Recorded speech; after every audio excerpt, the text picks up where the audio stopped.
દીકરી એ તો વહાલનો દરિયો છે. દીકરી પિતાની રાજકુમારી હોય છે. દીકરી ઘરમાં ખુશી લાવે છે. દીકરી ઘરને સ્વર્ગ બનાવે છે. દીકરી ઘરની પ્યારી મુસ્કાન હોય છે.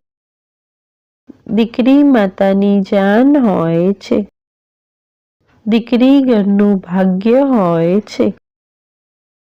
દીકરો ભાગ્યથી થાય છે, પરંતુ દીકરી સૌભાગ્યથી થાય છે.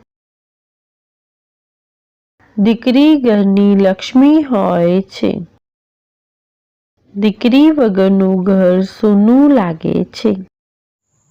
Thanks for watching. Do like, share and subscribe to my channel.